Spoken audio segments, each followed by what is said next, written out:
Everything I do, and everything I do professionally, my life, has been shaped by 7 years of work as a young man in Africa.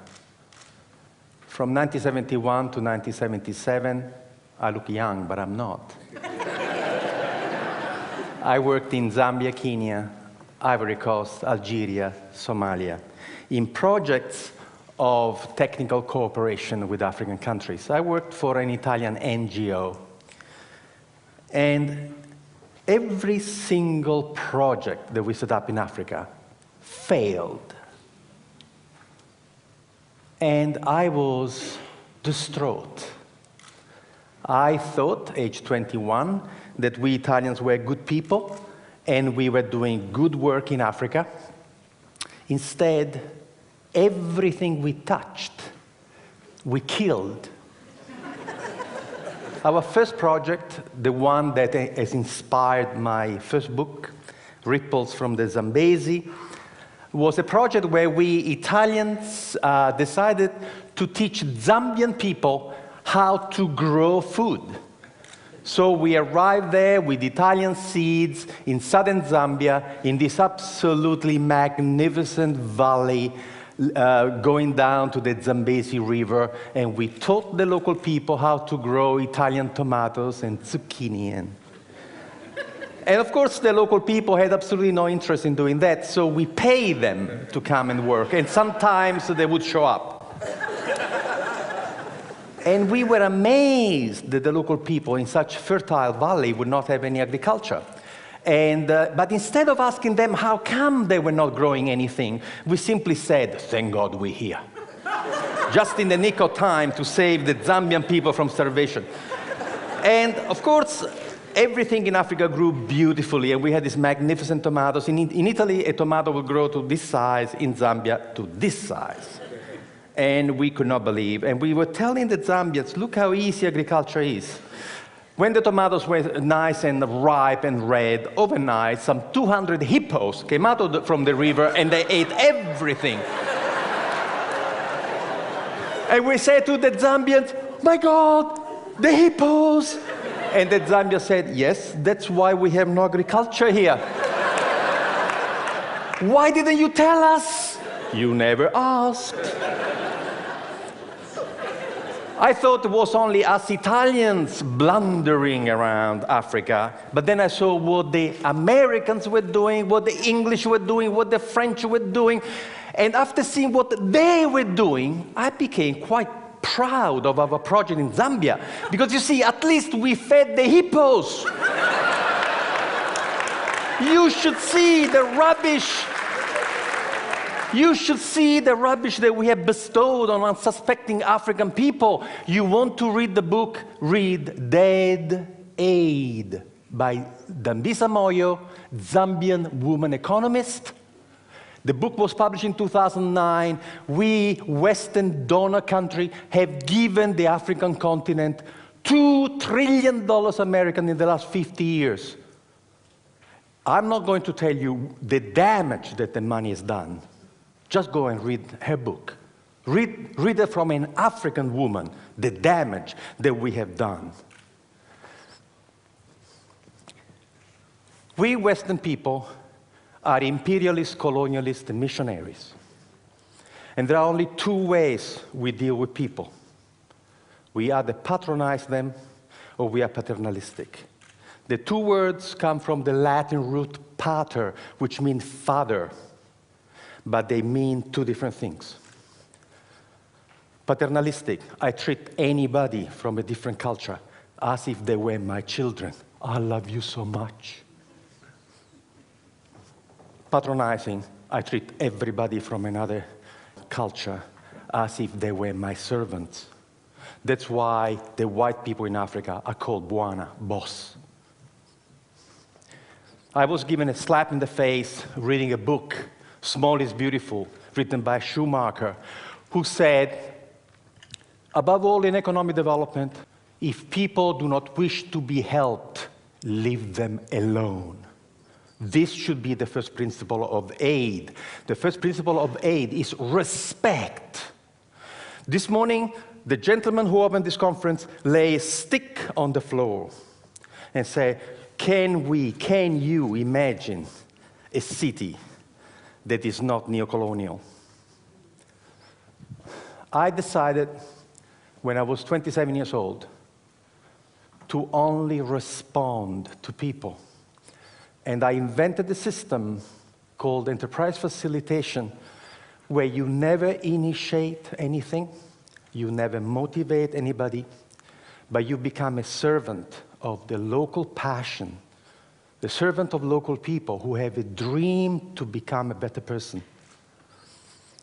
So what you do, you shut up, you never arrive in a community with any ideas, and you sit with the local people. We don't work from offices. We meet at the cafe. We meet at the pub.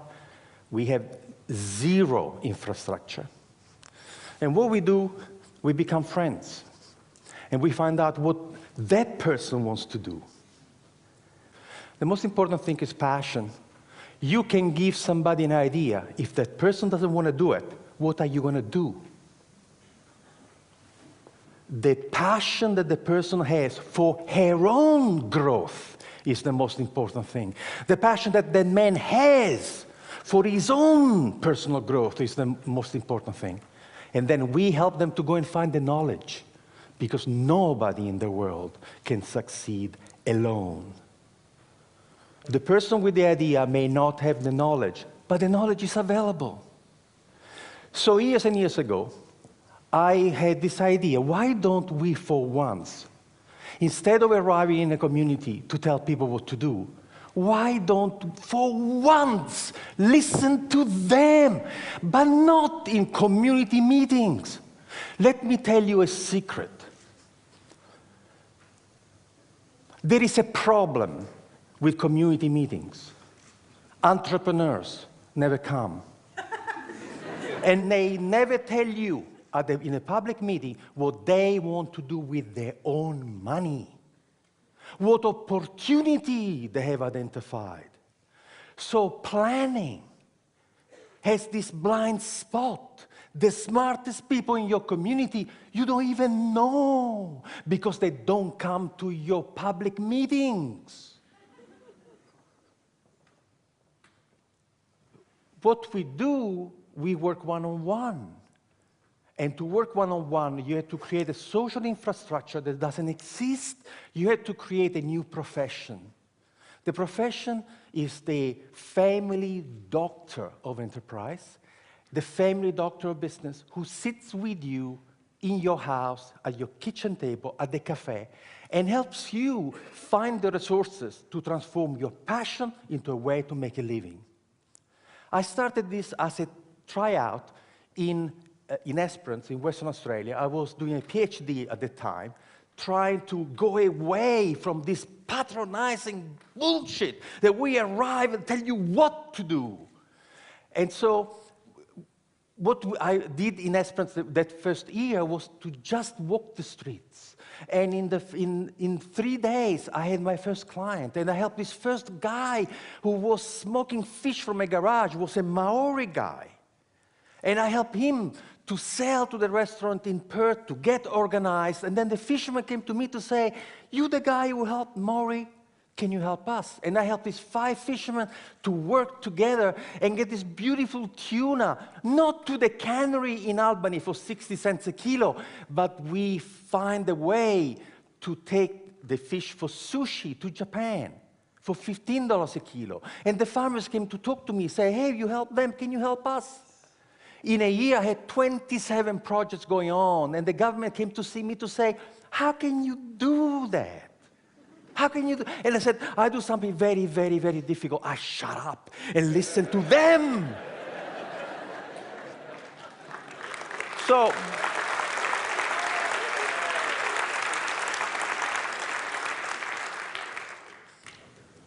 the government says, do it again. We've done it in 300 communities around the world. We have helped to start 40,000 businesses. There is a new generation of entrepreneurs who are dying of solitude. Peter Drucker, one of the greatest management consultants in history, died aged 96 a few years ago. Peter Drucker was a professor of philosophy before becoming involved in business. And this is what Peter Drucker says. Planning is actually incompatible with an entrepreneurial society and economy. Planning is the kiss of death of entrepreneurship. So now you're rebuilding Christ Church without knowing what the smartest people in Christ Church want to do with their own money and their own energy. You have to learn how to get these people to come and talk to you. You have to offer them confidentiality, privacy. You have to be fantastic at helping them. And then they will come, and they will come in droves. In a community of 10,000 people, we get 200 clients. Can you imagine in a community of 400,000 people, the intelligence and the passion? Which presentation have you uploaded the most this morning? Local, passionate people. That's who you have uploaded. So what I'm saying is that entrepreneurship is where it's at. We are at the end of the first industrial revolution, non-renewable fossil fuels, manufacturing, and all of a sudden, we have systems which are not sustainable. The internal combustion engine is not sustainable. Freon way of maintaining things is not sustainable. What we have to look at is at how we feed, cure, educate, transport, communicate for 7 billion people in a sustainable way. The technologies do not exist to do that. Who is going to invent the technology for the green revolution? Universities, forget about it. Government, forget about it. Will be entrepreneurs, and they're doing it now. There's a lovely story that I read in a futurist magazine many, many years ago. There was a group of experts who were invited to discuss the future of the city of New York in 1860. And in 1860, this group of people came together, and they all speculated about what would happen to the city of New York in 100 years.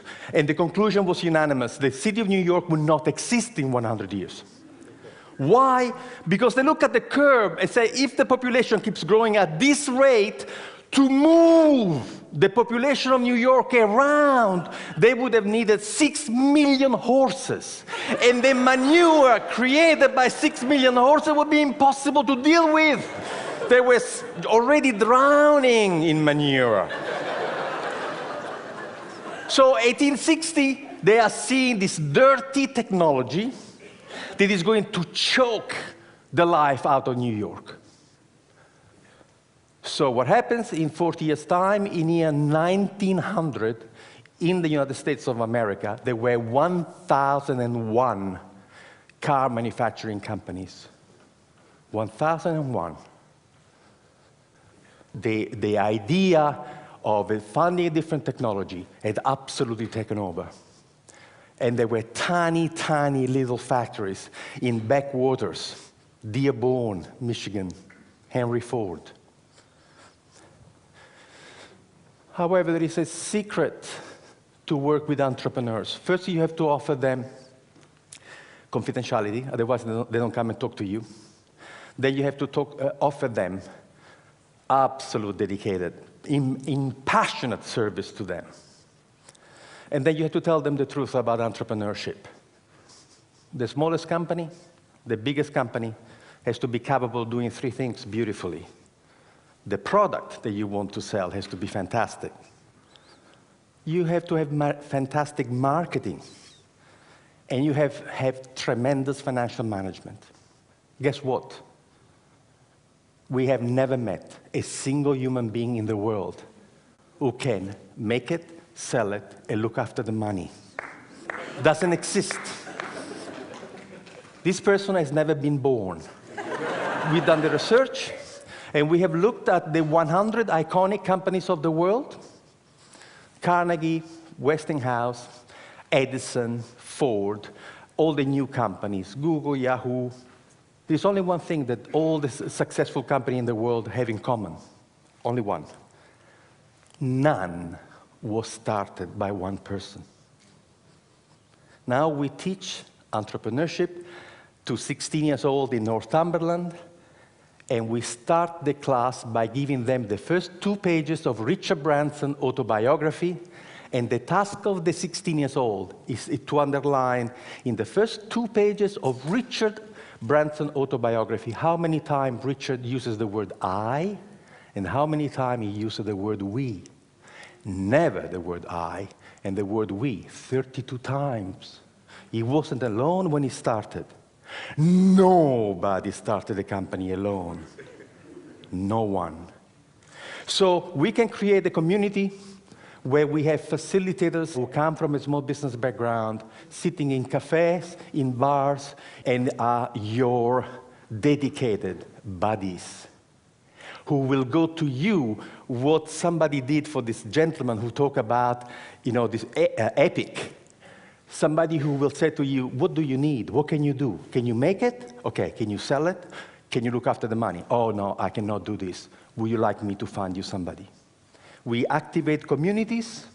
We have groups of volunteers supporting the enterprise facilitator to help you to find resources and people. And we have discovered that the miracle of the intelligence of local people is such that you can change the culture and the economy of this community just by capturing the passion, the energy, and imagination of your own people. Thank you.